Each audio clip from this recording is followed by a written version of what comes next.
The beginnings of his all-over style are showing up in its furious congestion of signs and scribbles. Pollock underwent Jungian analysis. He was obsessed with the idea of the primal, the primitive. He was also influenced by the art of Navajo Indian painters who made their designs by pouring coloured sand on the ground. It suggested a whole other relation to the canvas. You could get into it, be part of it. I don't work from drawings or color sketches. My painting is direct. I usually paint on the floor. I enjoy working on a large canvas. I feel more at home, more at ease in a big area. Having the canvas on the floor, I feel nearer, more a part of the painting. This way I can walk around it, work from all four sides, and be in the painting. I can control the flow of the paint. There is no accident, just as there is no beginning and no end. Sometimes I lose a painting, but I have no fear of changes, of destroying the image. Because a painting has a life of its own, I try to let it live. Journalists derided Pollock as Jack the Dripper, a man out of control, but the mark of his greatest all-over canvases like this one was their amazing balance between, on one hand, the spiderweb of shallow space, so transparent to the eye, so nuanced in its energy, and on the other hand, the surface with its crusts and puddles and blots of pigment. It's utterly abstract, and yet it makes you think of nature, and that too was part of Pollock's ambition. He said that he wanted to be nature, not just paint it.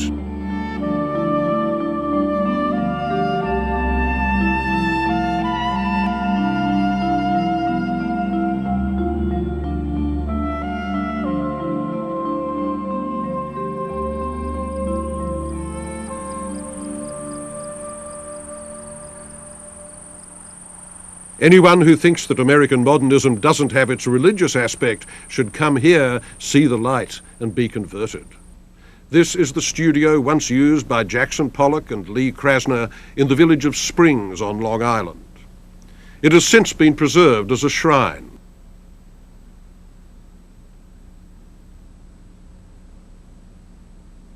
None of Pollock's actual paintings are here, but instead you have the holy coffee cans, the miraculous brushes, and the sanctified shoes.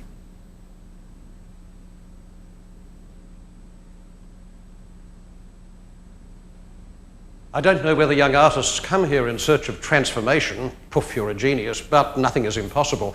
In any case, this is the Sanctum Sanctorum, whose floor preserves the drips left by the master, the ones that went off the edges of the canvas. In 1949, Life magazine splashed Pollock's work across several pages, echoing Greenberg's bold claim that he was the best living American artist. Never before had the American mass media latched onto an abstract painter. It made him a national celebrity. Pollock's legend remains obstructive. The doomed, hard-drinking artist who died at age 44 driving with two girls in a big American car on Long Island, the puffy James Dean of American art.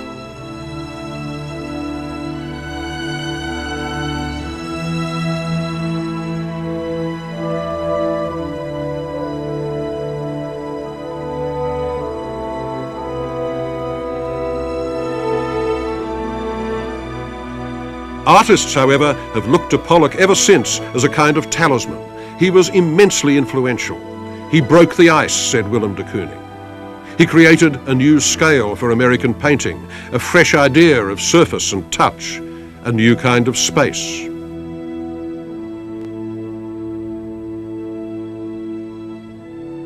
But if you ask where the deeper appeal of his work lies, part of the answer has to be its American Romanticism, its sense of the presence of an epic landscape, the memory of links between man and nature in the New World that had infused American art 100 years before.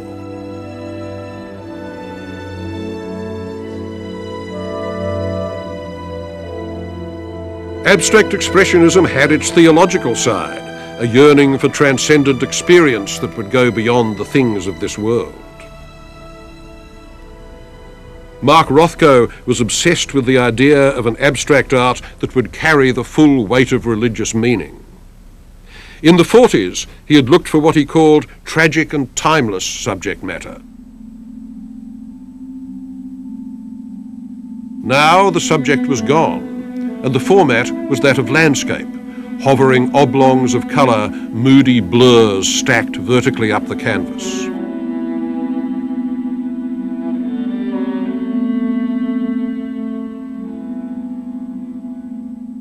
It's the silence and pervasive light of 19th century luminism on a much bigger scale.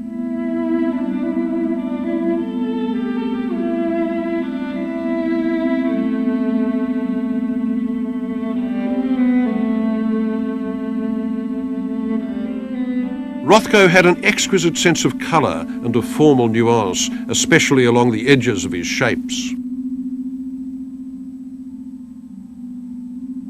But the hope that this or any other abstract art could carry the tragic weight of King Lear or the moral elevation of the Old Testament was bound to fail, though many people thought he had succeeded, an idea that got hoisted into myth by Rothko's suicide in 1970.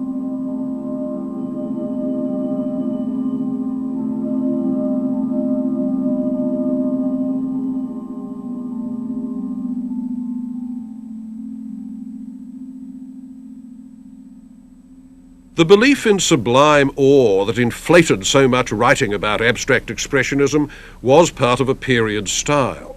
The feeling that artists and the critics who backed them were locked in a high-stakes struggle with the whole history of past art.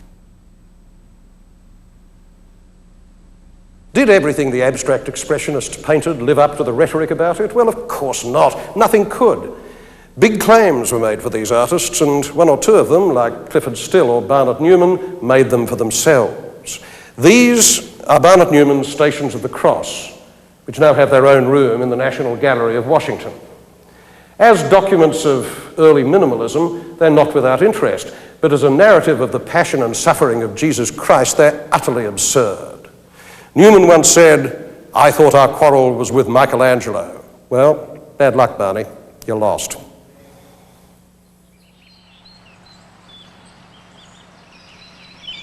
Just as Pollock renewed American painting, so David Smith in the 1950s reinvented American sculpture. True to his name, he worked mainly with welded iron. But like Pollock, his work played off landscape, whether as a background, as here, or as an image in the work.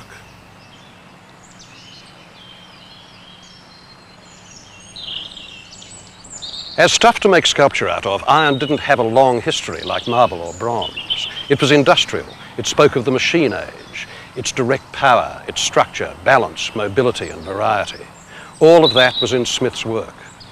"Oh, David," said Bob Motherwell, his friend, grieving after Smith's death in 1965, "you were as delicate as Vivaldi and as strong as a Mack truck."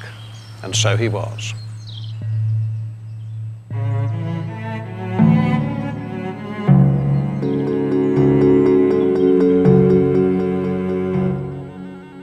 The idea of welding steel into sculpture came from two Spaniards, Julio González and Pablo Picasso.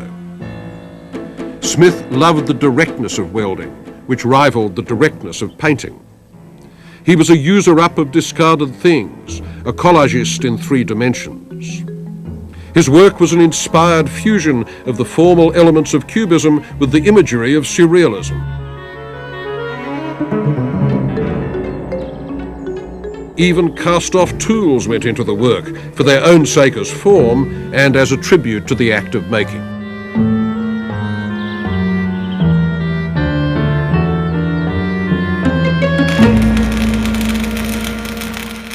Smith grew up with American industry. As a child, he had played around factories and railroad yards. Big American metal was nature to him. He wanted all his work to be at human scale. It's seldom bigger than a body, and sometimes it looks like one, a personage, a totem.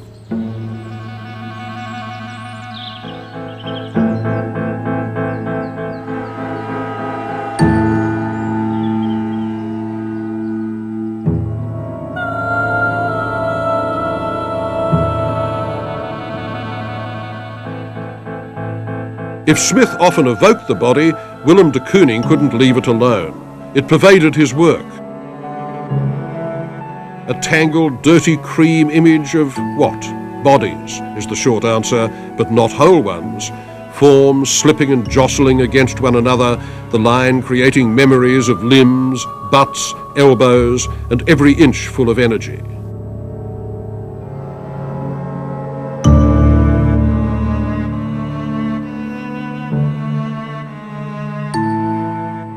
This painting is arguably the best one of his career. There's even what appears to be a set of floating teeth, the dentures that his women would soon be sporting.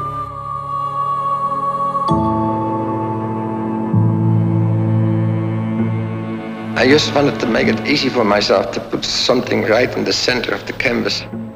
Like it had two eyes, a nose, a mouth, and arms and feet. I had a lot of mouth cuts out of magazines. And I noticed that when I had something, a photographic image like this, the mouth, it gave me a point of reference. It was something to hold on to. I pasted it on and it was a shock. Then I knew where I had to go. And then, of course, a woman's mouth is very appealing. It is interesting, though, that I could only do it with a woman. I guess it's because I'm not a woman. De Kooning's work had a way of annoying the critics who wanted it to be more abstract than it was.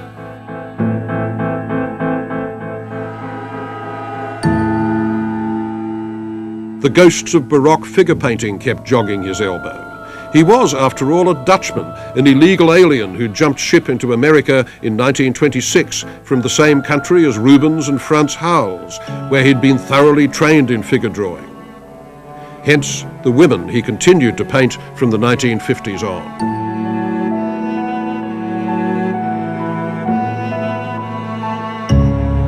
The eyes of Woman One glare at you like a pair of black headlamps.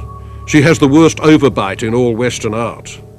She's imposing and commonplace and full of a power which flows from the slashing brushstrokes into her body.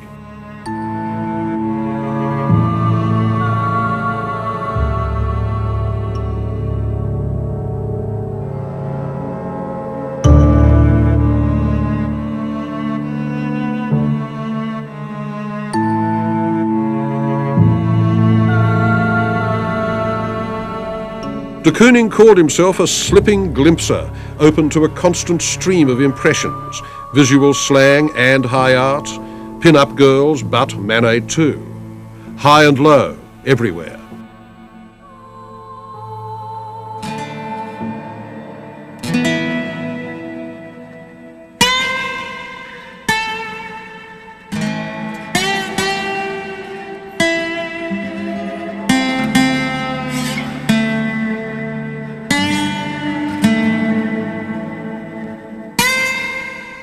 And how couldn't you love what highbrows called the low?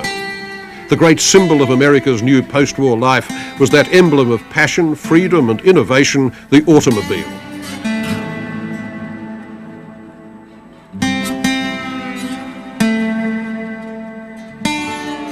They're all image, packed with the symbolism of sex and power. They have the tails of rockets and chromium breasts like Jane Mansfield, and when you hit the brakes, the rear end lights up like a robot animal in heat. Ultramatic ride, Dynaflow penetration, triumph, lust, aggression, and tons of room for the whole family. The siren song of Imperial America. The parade of new cars starts across the stage among the dancing motorettes. Car commercials of the 50s are fascinating because they're constantly showing a car on a pedestal as though it were a David Smith at an art exhibition, only the difference would be that the camera would then rotate around the car so that you could see all these insanely wonderful angles. This is as spiky as any abstract expressionist composition. I'm sure that's what tail fins are all about. In the 1950s, Americans put 20% of their gross national product into cars, and they owned 3 out of every 4 cars in the world. These were the ideal. People who believed in good, virtuous Bauhaus design and environmental responsibility hated these gorgeous gas-guzzling dreamboats then, and they still do. They're a world away from the demure Beetle or the virtuous Volvo. Nothing like them is ever going to be built again. They're the rolling Baroque public sculpture of an America that's gone forever. And it wasn't just cars. The war was over, rationing was gone, and the cornucopia of American industry tooled up, tipped, and released a flood of styling. Gaudy, lush, avocado-coloured and hot pink, chrome everything, and big. Luxury for the masses. These were the signs of capitalist paradise, and they had a political message. To a trade fair in Moscow in 1959, America sent an ideal kitchen. Richard Nixon took the Russian Premier Nikita Khrushchev through it, saying, "Look, this is what the American housewife has." And Khrushchev lost his temper, shouting, "These things are mere gadgets, they don't count." But they did count, even though most of the American intelligentsia would have agreed with Khrushchev.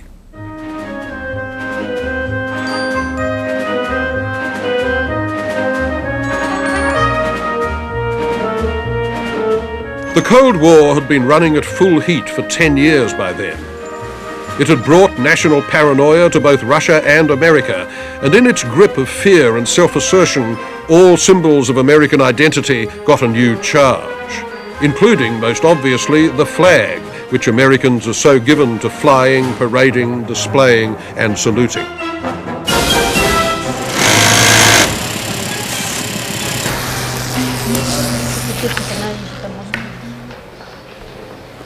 No other nation treats its flag the way that Americans treat the Stars and Stripes. On the one hand, it's a peculiarly sacred object. You must handle it with care, you must salute it, you must never allow it to touch the ground. To burn or deface it is a supercharged political act, and right-wingers are always wanting a constitutional amendment to punish such indignities.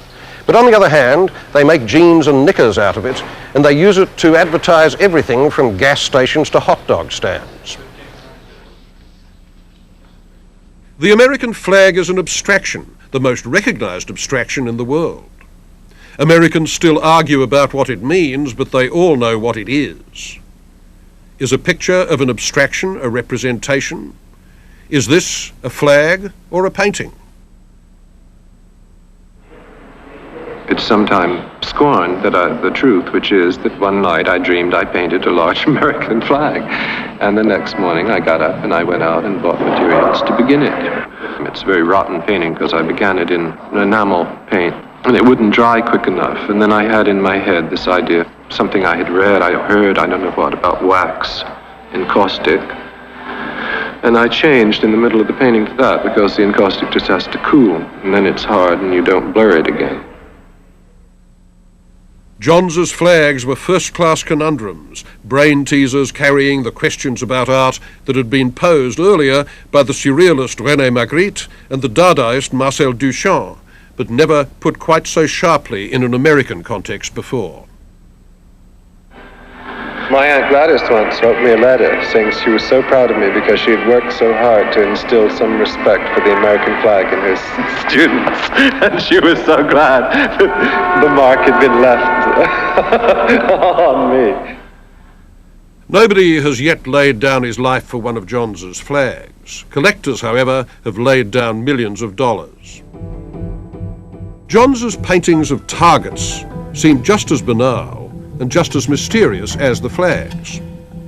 A target is like a painting in one way. It's a thing you look at, focus your attention on.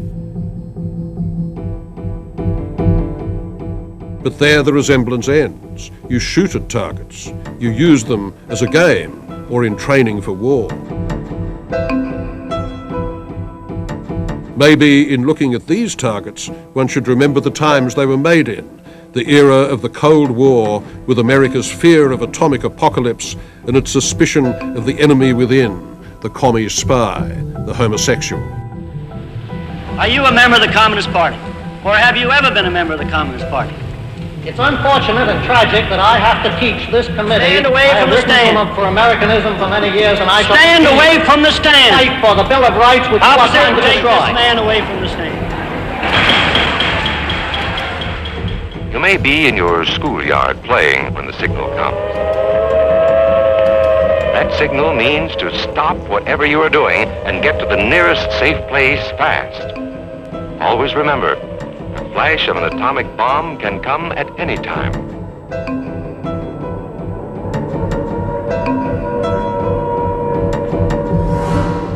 A paranoid image suggesting threat to the defenseless or evasive subject. The eye of power hunting out what is concealed.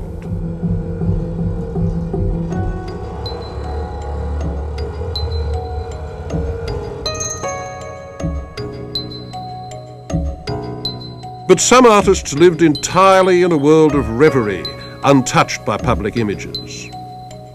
Poet of the city, heir to surrealism and master of scale, Joseph Cornell. He lived a reclusive life in a frame house on Utopia Parkway in Queens, and he went scavenging for relics of the past in New York junk shops and flea markets. In his fixation on a dream Europe that he could never actually bring himself to visit, Cornell was deeply American. He sorted his finds into their eccentric categories and stored them with his mementos, like love letters to movie stars that he'd never met.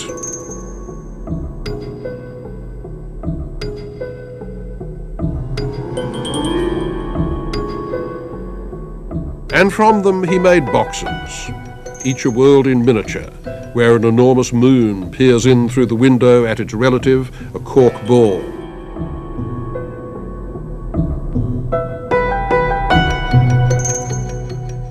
A world of very fragile things, like glasses and old clay pipes.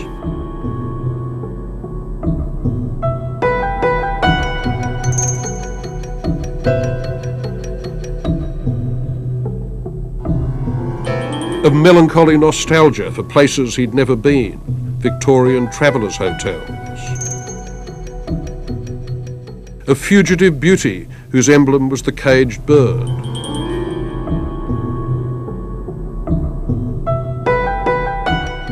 And all contained in the strict, tiny architecture that excludes sentimentality.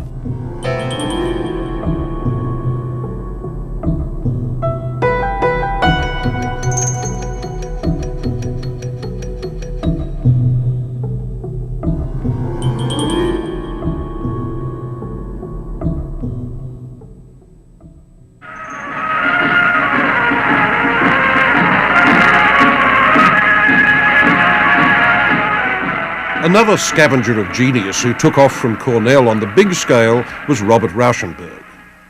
He did more than anyone else to break down the barriers between painting, sculpture, performance, dance. Rauschenberg treated the canvas as flypaper for the world's images, and at first, things themselves. 40 years later, this bed still carries quite a charge, an early American quilt that seems to have been the site of an axe murder, the paint slathered and crusty and fierce, a manifesto of impurity.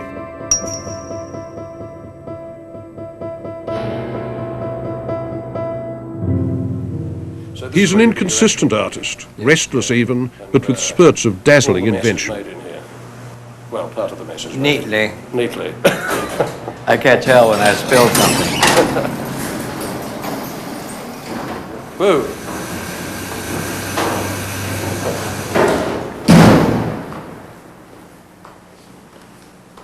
Wandering around strange places, looking in every corner, I don't know, keeps you refreshed. Yeah, I guess it must.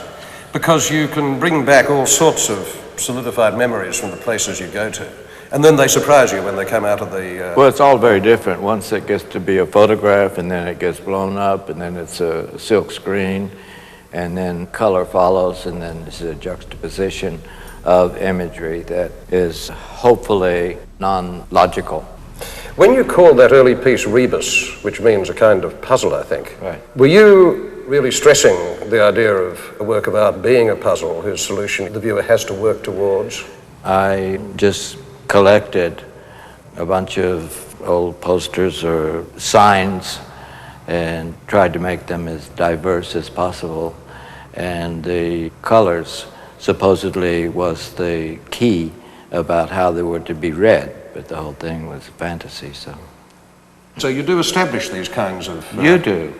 Those are your experiences. I do. No, you're drawing the pictures, Doctor.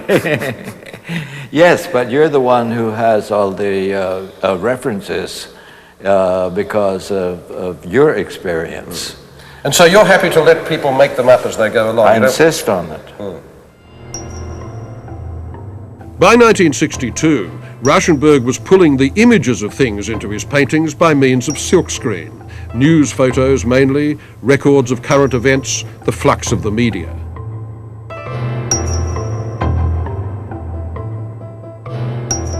He wanted to create a new sort of history painting on the old panoramic scale.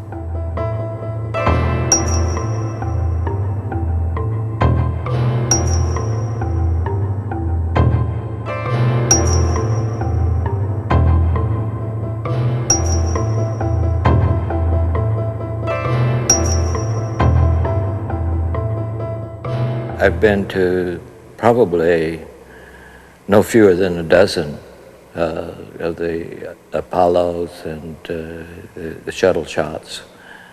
And it's always excited me, and there's hope in that tremendous surge of energy and the sound that liftoff makes that it's not of this world.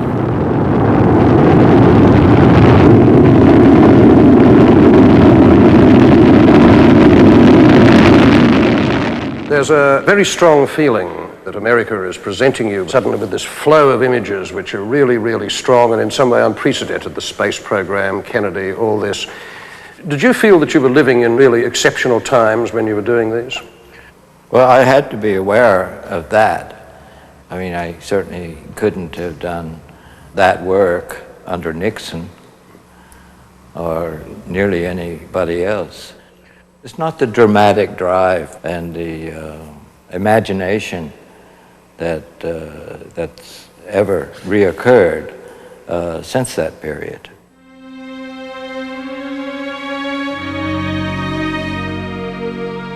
I had just invested in 6-foot silk screens of Kennedy with the hand. With the pointing finger? Yes. And in that context, he was like authority, the president, and now he was not authority, he was not president, he was a dead tragedy.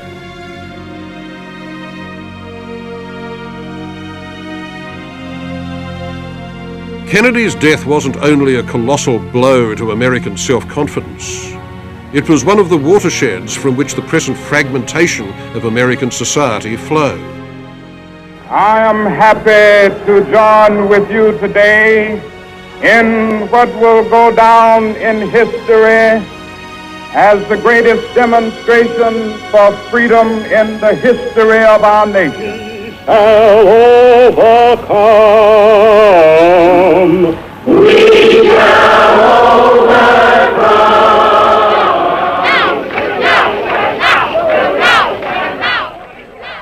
The 1960s brought one of the greatest moral struggles in American history, the Civil Rights Movement. Some black writers in the process rose from national to international fame, among them James Baldwin and Richard Wright, the novelists. And yet the visual arts seems strangely silent on the subject of black identity and experience. Why? Because white artists, critics, collectors, the whole art world in fact, good liberals to the last man, tended to regard blacks as a kind of social abstraction.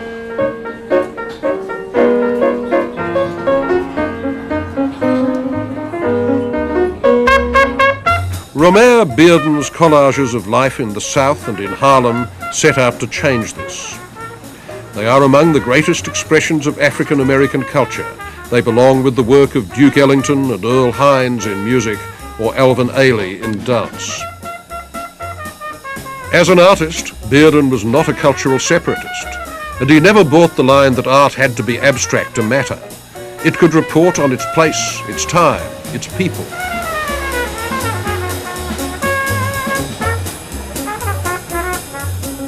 He drew on Picasso, on Matisse, even on Dutch genre painting, whatever was useful. And on African art as well, cycling the forms of masks and statues back into the living Harlem that was all around him.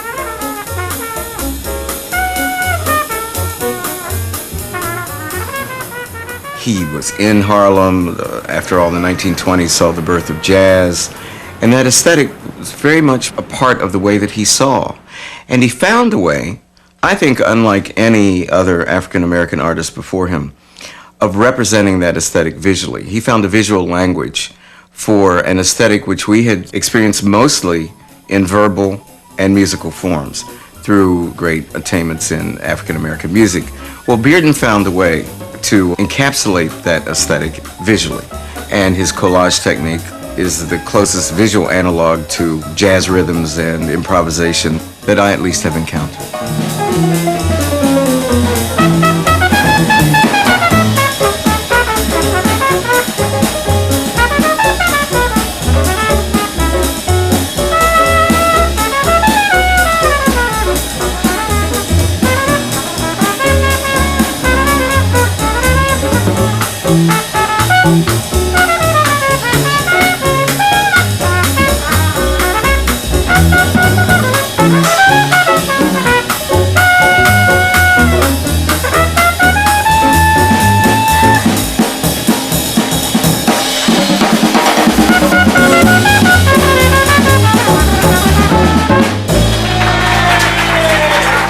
To be an American was to have too much most of the time. It was to live in a permanent inflation of desire. The English invented the sandwich, and then they did nothing with it for 200 years. A miserable flap of bread with a little smear of mustard on a transparent piece of ham. Pathetic. Not here. Turkey, corned beef, Swiss cheese, roast beef, American cheese, pastrami. The only problem being, as the conquistador said on the edge of the Grand Canyon, how do you get down into it? Sandwich as metaphor. American artists had rejoiced in the mythic bigness of their country. It was one of the great themes of the 19th century. And then, in the late 50s and 60s, they began to get into the bigness of ordinary life. The artist who latched onto this aspect of America, so weird to the foreigner, was Claes Oldenburg. He was the best of the pop artists in the 1960s, and pop art, as Andy Warhol said, was about liking things. I think there are many types of American food, but the sort of food that I was using here was the simpler forms that have a kind of architecture, and they're found in very simplified fast food. The hamburger is a perfectly structural piece of food, and I think I'd almost rather look at it than eat it, you know, but it is fun. It's got 3 circles, and if you put an onion on it, you have even more variation, and then a pickle is even more variation, and so on. So it's very often a structure which is covered with a very textured surface. In 1961, Oldenburg moved into a store on the Lower East Side and began to fill it with things. The store was a parody of an art gallery, nothing but a shop with art in it. Out of cheap, sleazy materials, plaster, rags, shiny paint, and junk, he made shoes, shirts, stockings, knickers, all unwearable, all absurd.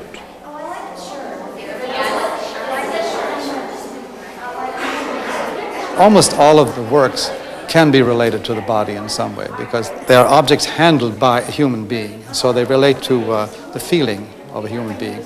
And then they also are imagined, they stimulate the imagination of human beings. So they all the objects refer to human experiences.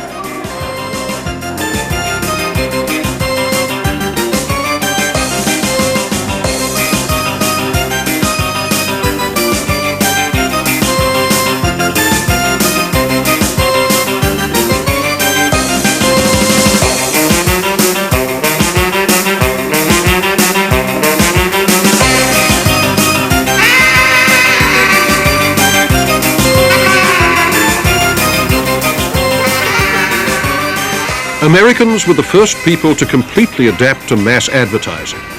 It bombarded them with thousands of messages a day. It shaped their dreams, it interrupted their landscapes, and it helped form their cities. Its monumental form was the billboard, and one artist got his training by painting them high above Times Square.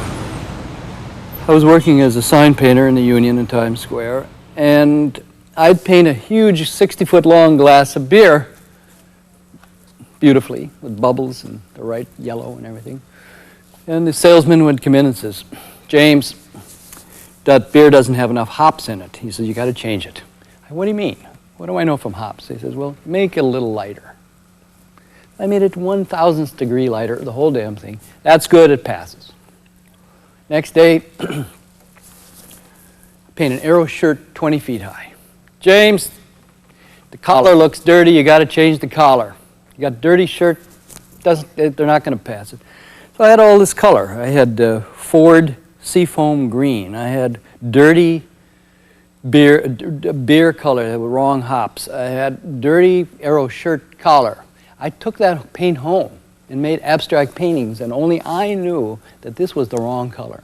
Then it dawned on me, why don't I try to make a mysterious painting by doing enlarged fragments, and the largest fragment would be hardest to see and therefore be mysterious.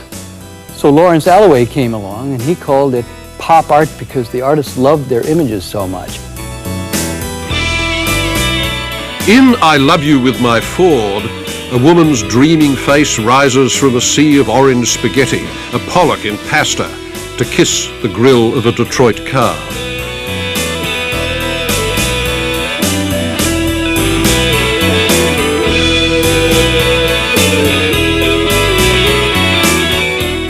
Generally, there's no politics in Rosenquist's fantasies of desire, but in 1965 he produced an exception to that, an enormous panorama about Vietnam called the F-111, the name of a strategic bomber.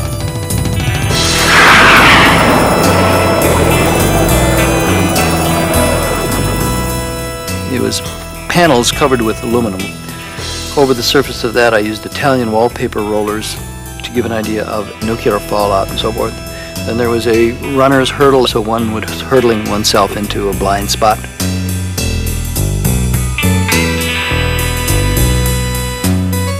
And then a angel food cake that was a metaphor for a missile silo. Above that is a Firestone snow tire that had this tough-looking design of industry.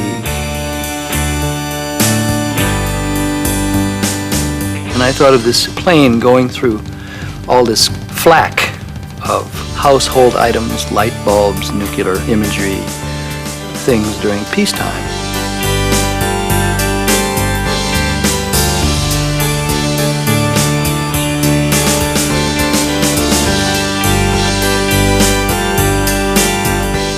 There was a little girl, blonde hair under a hairdryer, as the pilot of this bomber, like an aviatrix.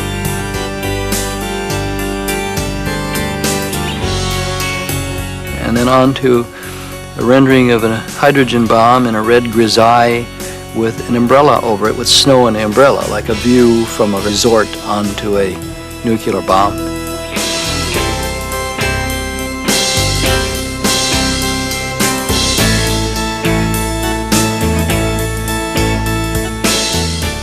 Then a underwater swimmer with a gulp of air going to the surface, which was like the air missing in Dresden during the bombing. Then a field of Franco-American spaghetti. The F-111 summed up Rosenquist's vision of America as an Eden compromised by its own violence.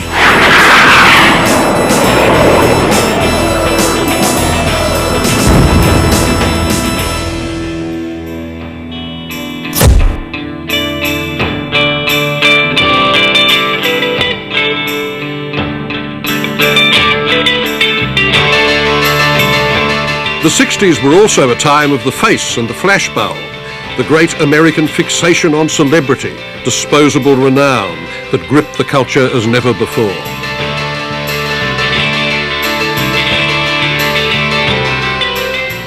It would get its artist laureate in Andy Warhol, who fastened his own identity to the identicality of American glut.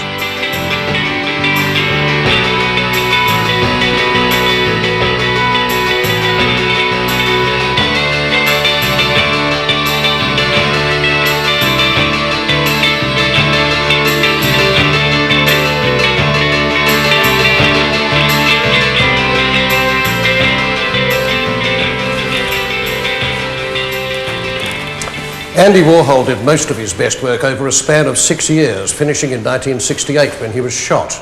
And most of it was connected to one central insight, which was that in a culture of raw data, where most people experience most things through a scrim of media stereotypes, the affectless artist has a place.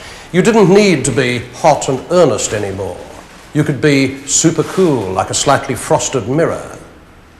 Andy Warhol didn't sit down and work that out. He knew it in his bones. He understood it instinctively.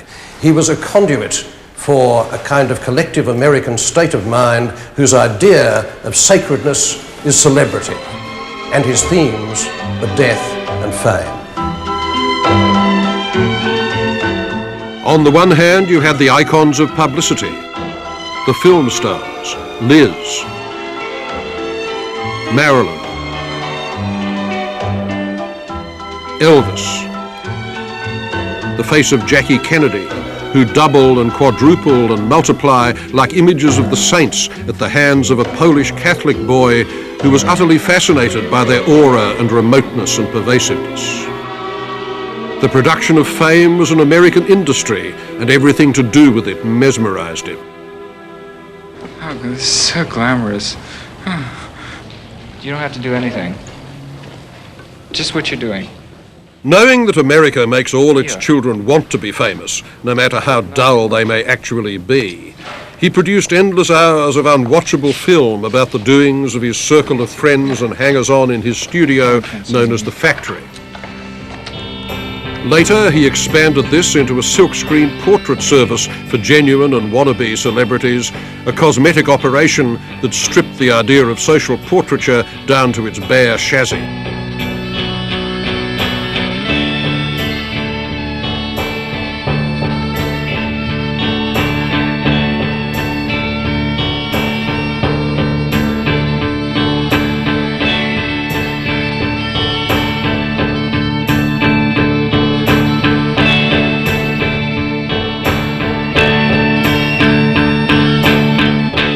His silence, his deadpan lack of affect, became a Rorschach blot onto which a hot culture could project its curiosity about artists. Here he is with his dealer, Ivan Karp, and an interviewer who was getting nowhere. Well, this is something that people wouldn't see every day, that something that is so familiar it's become invisible to them. So why did you decide to paint the electric chair? I don't know. But he did know, of course, and so does anyone who sees these bare, mute, grainy images. The dark side of Warhol was the most interesting one, maybe the only interesting one.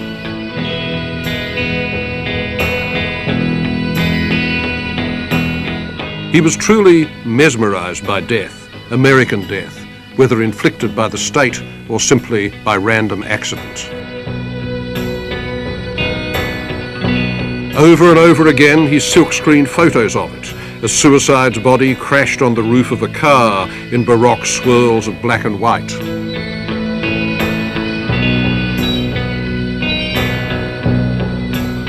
A car burning in suburbia with its driver hanging from a telegraph pole.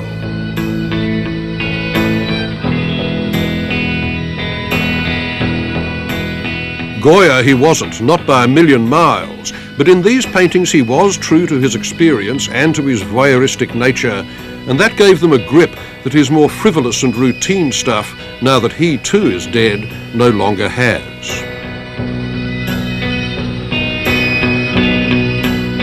And that is true of his Gold Marilyn as well. Suicide, drag queen, Madonna, all rolled into one. Not only was Marilyn Monroe dead when Warhol painted it, but the whole world she stood for was dead. That kind of peroxide sex bomb movie glamour has more to do with the gleaming chrome on a 1957 Cadillac than it does with the Volkswagen of 1959 or the squared-off Lincoln Continental that Kennedy was shot in, which is a black box in 1963. It's a past style, and it therefore has the kind of stink of death on it, and that there is not just the fact that Marilyn is dead, but also the sense that a lot of the consumer culture they represented had the sense of something passing on it. There was something elegiac about what they did with consumer culture.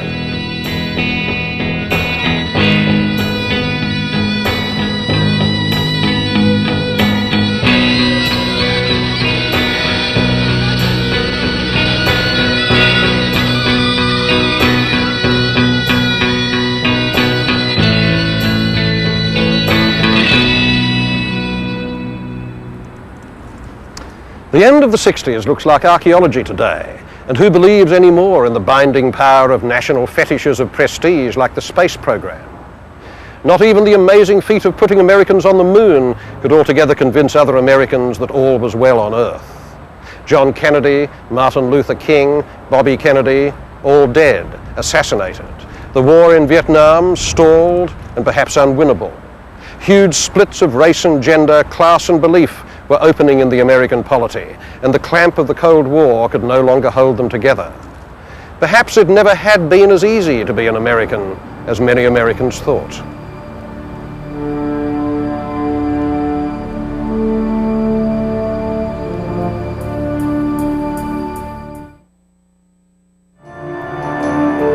Visit American Visions at PBS Online and further explore the American experience through art at the address on your screen.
American Visions is made possible by the Corporation for Public Broadcasting. Viewers like you, Rosalind P. Walter, the National Endowment for the Arts, and by United Airlines. We're working to make your entire travel experience easier, better, even more professional, both in the air and on the ground. Compared to the way you're used to flying, we're heading in a different direction. United Airlines. Rising. BMW, who reminds you that not all works of art are created on canvas.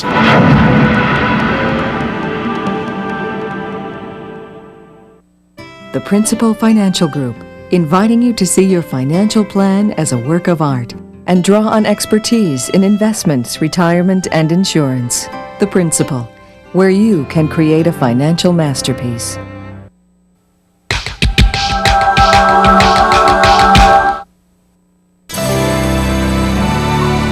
This is PBS.